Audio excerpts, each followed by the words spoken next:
this church the Church of the Announciation. It was built over the house where the Virgin Mary lived and where the Annunciation took place. In the 1st century AD, it was used as a small Christian chapel. In the 4th century, a Byzantine church was built over the house.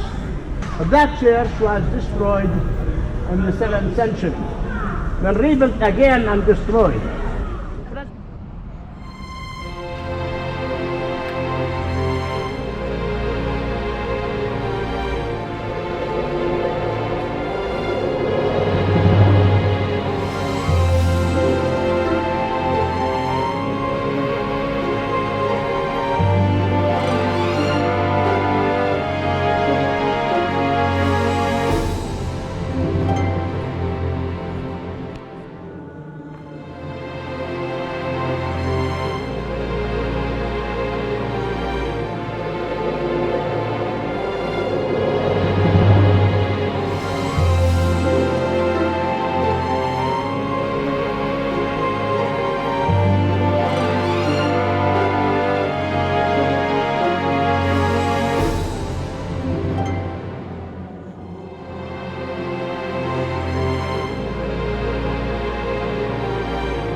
മേരിക്ക് ദൂതൻ Gabriel ദൂതൻ പ്രത്യക്ഷമായി മേരിയോട് കർത്താവാകുന്ന യേശുക്രിസ്തുവിൻ്റെ ജനനത്തെക്കുറിച്ച് ആ പ്രഖ്യാപനം നടന്ന സ്ഥലത്താണ് ഞങ്ങൾ നിൽക്കുന്നത്. മേരിയുടെ വീടിൻ്റെ മുകളിൽ ഒരു പള്ളി പണിതിട്ടുണ്ട്. ആ സ്ഥലത്താണ് ഞങ്ങളിപ്പോൾ ഇരിക്കുന്നത്.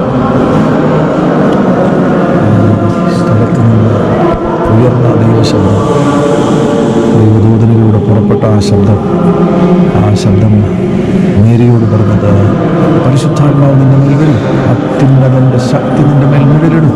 അതുകൊണ്ട് ജനിക്കുന്ന പൈതൽ ദൈവത്തിൻ്റെ മകൻ എന്ന് വിളിക്കപ്പെടും. യേശുവിൻ്റെ ജനനം അനൗൺസ് ചെയ്ത സ്ഥലത്താണ് ഞങ്ങളിപ്പോൾ ആയിരിക്കുന്നത്.